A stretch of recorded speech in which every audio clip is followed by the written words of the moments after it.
Canal Congo TV is on a Canal Congo TV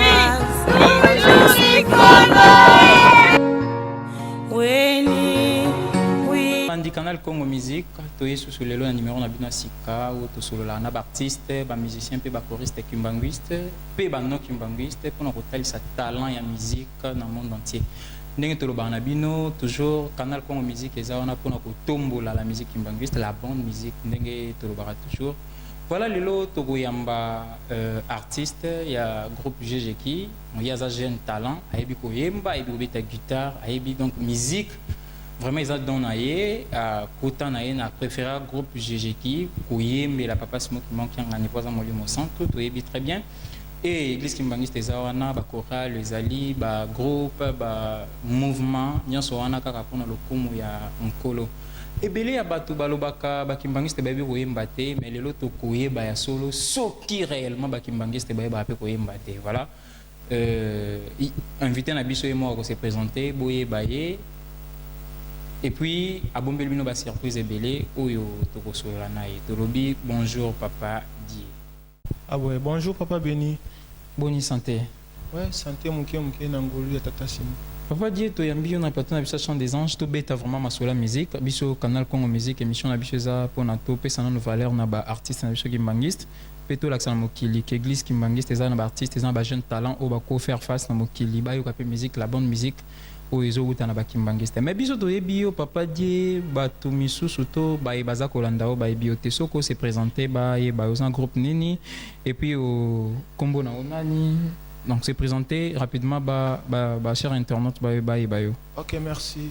Comme on a Papa Dieu, Dieu tout onda, naza artiste. Simba micro bien, et au loba au la caméra. Chantre na groupe de guitaristes Kimbangi, c'est donc GG qui en sigle. Kunande na Evraka. Vraiment, Papa Dieu, Toyo Kayo, tout le monde a eu beta guitare ou Mbappé. Yango etindi biso to benga yo oya na plateau na biso ya canal Congo musique. Yebisa biso nanu obanda musique na ajne.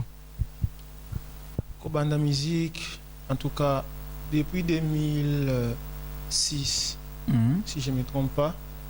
Nazaka na moment na mukina bandaka ko kokota jejeki parce que na banda ko yemba bien selon loba mo makasi pousse micro. OK. Na banda ko yemba bien selon batu banda ko yoka ngai nde ba proposer nga na de groupe ya jejeki.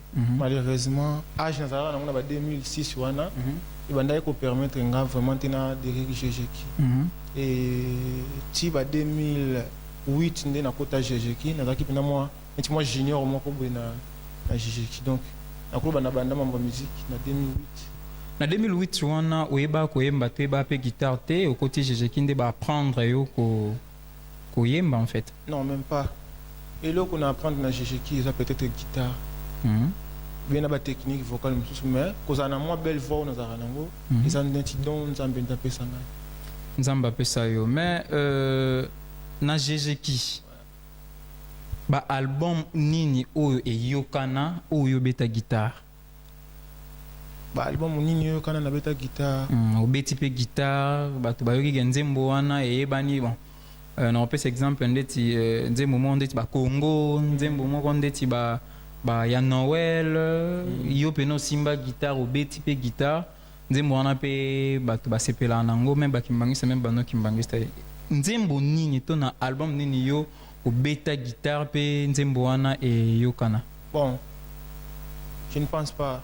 Pour koyeba guitare nanga ils avaient fort na sali na ba ni witu landa na ici.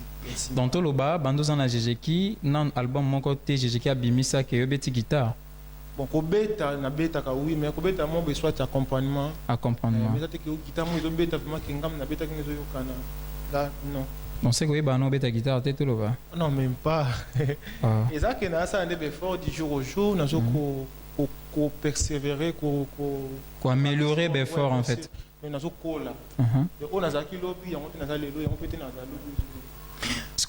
les yomoko, les autres monde bajan kimbangiste belé, bazoyemba, continuer mon studio na yembi pour le coup pas simo kimbangu.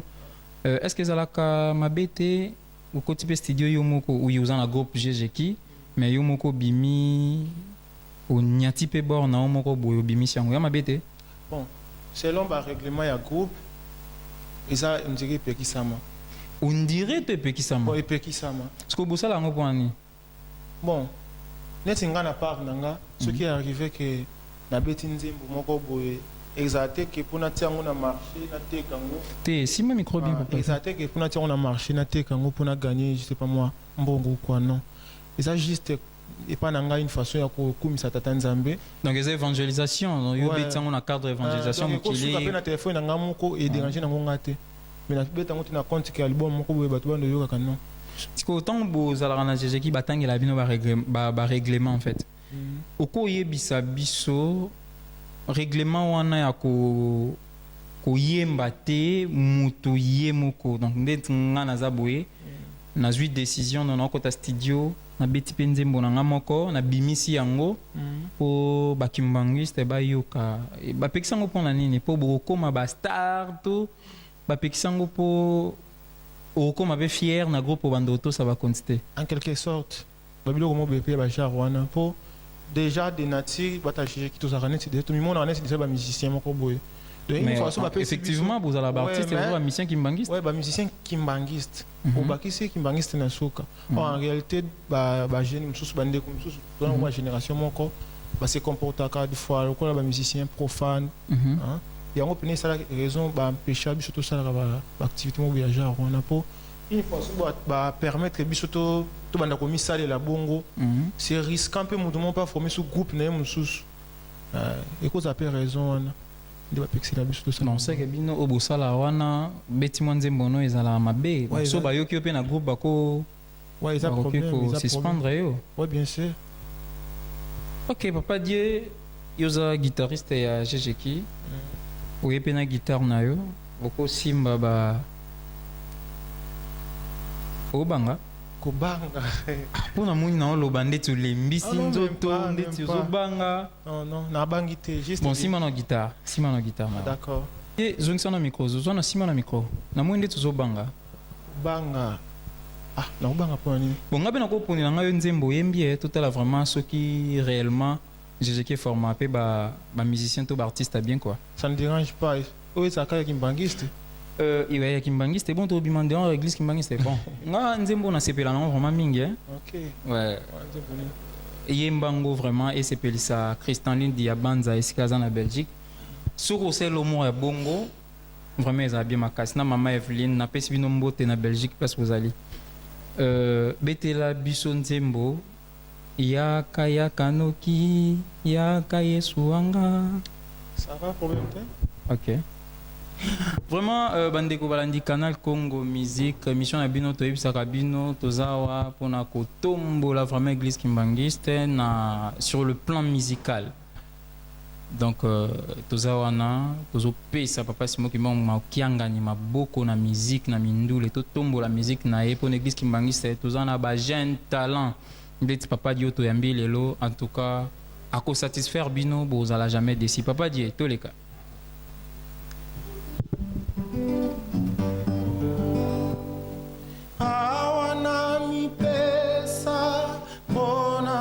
Salela yo na koma komekama utupe na moi na kosala nini Yesu yaka yaka noki na kosala nini Yesu yaka yaka noki yaka yaka noki yaka Yesu anga kati na molele kolosie silakate yaka kobikisanga tinda mwinda mayo elongolanga na pasoyo awa ose bafingi ngai pona kombo nayo baseki ngai pona kombo nayo na kusala nini Yesu yaka yaka noki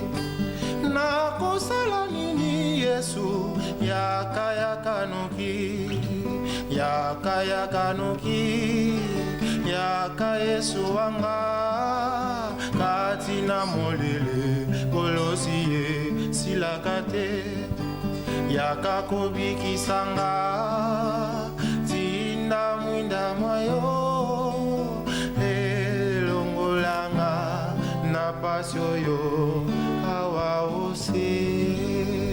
Merci beaucoup papa Dieu Rosimbano micro nayo vraiment batu ba Holanda yo j'espère ba sepeli ba msusu ba gangi ba msusu ba beti maboko ba travail ni osala ya voix pour yemba kitoko boye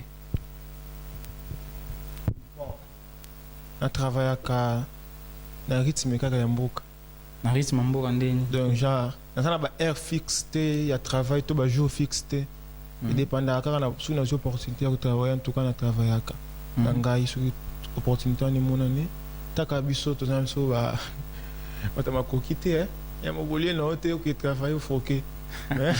Merci papa Dieu nayebi kenzembo BTCPL si bato belé ndeto yipsa bino ba ebolandaka biso bokomela biso bo like émission na bino yango yo Canal Congo Musique toza wana vraiment pour na bino ndenge mama bijou komela biso vraiment ça la biso bien papa Dieu tozongi no pa na yo banani yo bankadra ka yo na jejeki bancadre na comprendre question te bakambi ya groupe to bato bakambi ya groupe quoi bato bankadra ka yo bato balakisa yo guitare bato baekisa yo koyemba ntango mosusu okobima na mwa demi temps moko boye biso no bongisa place oyo bayembaka boye te ok ntango mosusu baye mpe oyo baza bakonzi na yo ya groupe quoi sur le plan technique. Bon, na ngambu ya guitare, na saka na début ezaki ba effort personnel. Ngambu na l'accès vraiment volonté qui na poussé ko la guitare et puis comme na temps moko boyende Papa Frida Atikotika biso. Ah, paix à son âme, tout le monde a dit qui va autour la Papa Frida, vraiment papa am na we pe mana kimia place yo zali papa simoki manki anga nzambe molimo santo ya mbona kimia. Vas-y rapidement. Papa Frida moto bandaki ko epolenga ko edenga ko travailler senga. Oh na domaine ya chant en tout cas moto wa edaka ngai za ve na ngai. Vieto papa n'existe kimbangi sous amba vete ringa papa maman. D'accord. Na bongisi. Papa Gada Jimmy. Papa Jimmy. Eza dirigeant adjoint na groupe national Jejeki. Maintenant, Jejeki, tout le monde va contribuer. Papa Ige Bazali, Ige Longo, papa Papi Mbouetete, Bazali, donc papa James Bazali. Bon, en fait, Ezaka Kaba, tout ça, le quoi, on s'allie liste, mon combo, il y a ba maestro, il y a ba chef. Mais, la cause travailler, n'a pas maître belleté. Dans ça, quand on a moko à Simba kayo vraiment mais so boye répéter ka bangonde watu ba bankadra ka quand il y a répétition tant que bankadra biso nyonso ensemble mais ngas kono ba en particulier non au travail kayo moko ndeti na parler au rose na pour ça travail qui na parler OK papa die bon okobeta penzi mo mususu nzembo mususu okobeta penzi mo mususu za libre canal Congo musique toza vraiment pour na kokumisa nkolo hein d'accord donc on y a tapé l'eau mususu vraiment bae ba Orlando ba CP là quoi.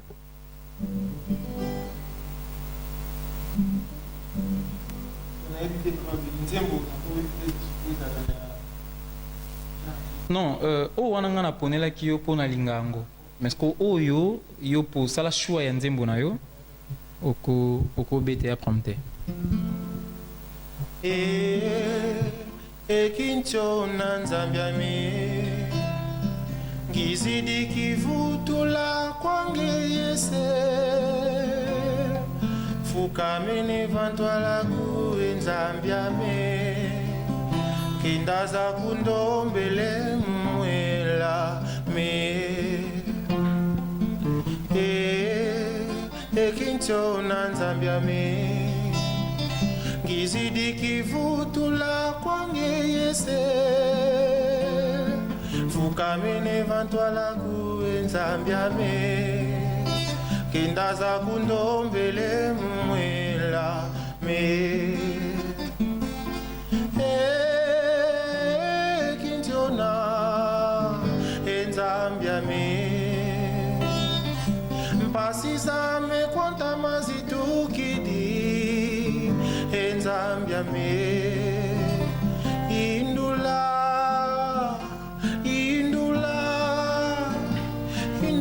enkanda nombe mpasesi kwanta mazitukidi fukamene vantwala kuenzambiame kindaza kundombele mwela me fukamene vantwala kuenzambiame kindaza kundombele mwela me. En tout cas, merci beaucoup Papa Dieu kosimba micro na yo. Ah Papa Dieu. Banzembo zo yemba c'est comme so yembela ngonga pour na lelango fort. Ouais, on vient banzembo na ngai vraiment so na vandi boye na yemba esala nga bien makasi. Ah bon. Nga pe na sa genre moko ya na linga mingi banzembo ya ba prière ya ba manyungi wana to bana kikongo ba manyungi. Ko fera ngo na kotala kaka mboka na biso ndezo tambola baninga bazo kufa kuna. Donc senga ka nzamba okela biso ma en quelque sorte. Bien sûr, bien. Vraiment merci Papa Dieu. Papa Dieu to komo chité to komi vraiment la sous émission na biso to tikelo plateau au succès émission mais na nzembo nga mono senga yo problème te d'ailleurs yebi nzembo nga lingaka hein kamba eluselemi mosisa elingombo vraiment tout le plateau mais to comme vraiment ko chiter nini okoloba na baye bazolanda yo bon ona koloba na bandeko balandi bazolanda nga bisika nyonso bazali awa ezali Canal Congo télévision na ebité sur radio pezaka wa non Canal Congo c'est chaîne YouTube ouais. OK Canal Congo en tout cas bosala lokola ngai bosala lokola ngai awa nde bazomatisa lokumu ya papa Simon Kimbangu kianga à travers la musique quoi ouais à travers la musique et ça évangéliser pour bamsu batala radio mais à travers Canal Congo peut akomona na eloko mobo ya église kimbangiste beti pe na mutema na pe a changer donc ce qui libaku ya invitation moko yuti na part ya Canal Congo comme libiso na banda kuto ndeko musicien to musicienne en tout cas ko saboter en côté ngana ya na bomi na mutu te et bango pe baya ba la satala na bango et puis ba s'abonner ba liker ba commenter tout ça dans vraiment bon éviter ça est possible ko bango pour sa TV biso na église souvent to beta biloko église car vraiment ko privilégier biloko to na mukili banze mususu eza vraiment conformité na lingomba quoi to consommer vraiment biloko ya biso moko église et ça peut bien puis to tia idée o maboko bato baza na ba moyen s'il faut que soutenir émission vraiment et que de liboso vraiment bala simeza la puisque o to mona le merci papa die pesa wa mbote na deux trois personnes bolanda yo bon na pesi mbote na papa biologique na ngai papa Simon Zuzi depuis place Azali et na pesi pe mbote na maman moboti maman Marie-Louise et puis na saluer pe ils ont des films on a TV même on a le bon kaka mais finangai maman Naomi Azali na pesi mbote na baleki na ngai soki bosepela ki na mission boyeba ke sepeli si maman Antonia Louindula na Belgique place Azali na rappelé bino tozaki vraiment l'équipe ya Chant des Anges équipe ezaki mobile na sima caméra pe na réalisation tozaki bona papa Graciano et puis tozalaki pe na papa inspecteur Edo papa Cordon Omer ya EPS donc sécurité zo sala na Canal Congo bango nde bato bazo ko assumer yango vraiment toza pe na ingénieur Serge donc au moni ba lumière et peli ingénieur Serge nde mtu a sali ke lotili qui vraiment za la kitoko maman Nadine pe to pesi bambote belé vraiment ndenge tolobaka bo s'abonner na chaîne YouTube na bino Canal Congo et puis bo consommer émission na bino Canal Congo musique et ça pour na bolambo ya papa Simon Kimbangu ngani papa die to silis na biso ndenge na senga ki nzembo na otikelo plateau ndenge balobaka sagana nango. Merci beaucoup papa die ezala mbala sukate o leki na chaîne na biso Canal Congo vraiment mbala simato bengi sa po to moni vraiment dans un talent. Merci. Et ça les biso bien koyoka ba voix kitoko boye et ça livre vraiment bien. En tout cas merci. Ngapi ana problème te dépend de quand. Merci beaucoup papa.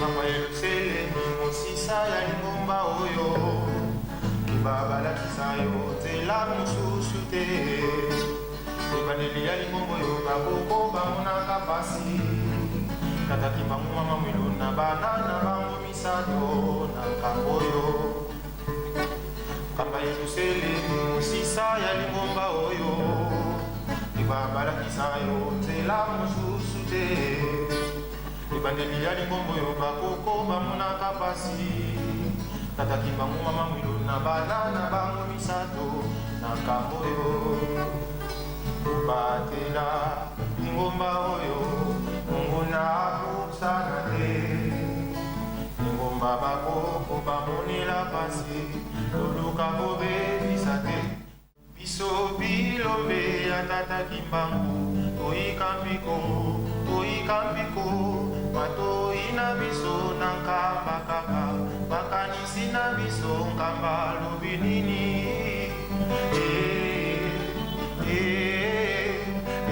nkamba lobi nini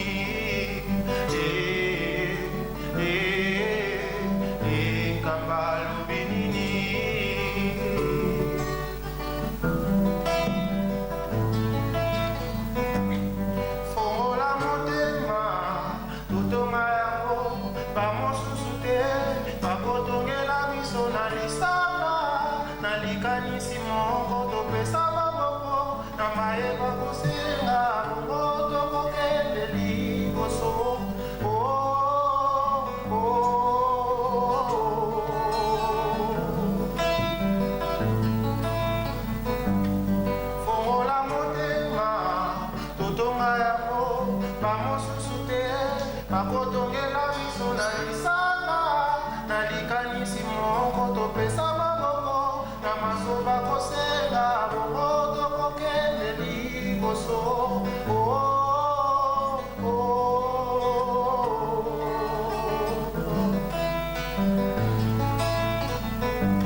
Ngenza mikwa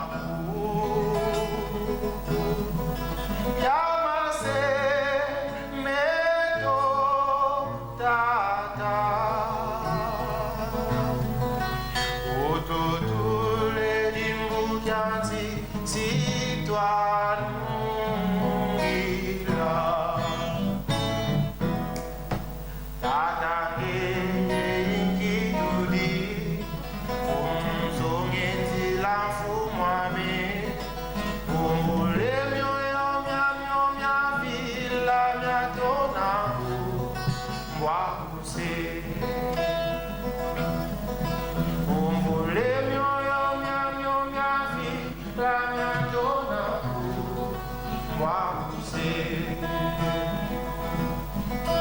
Tata qui tout dit, on s'en la fou mamé, on voulait mia villa mia donna, moi pousser.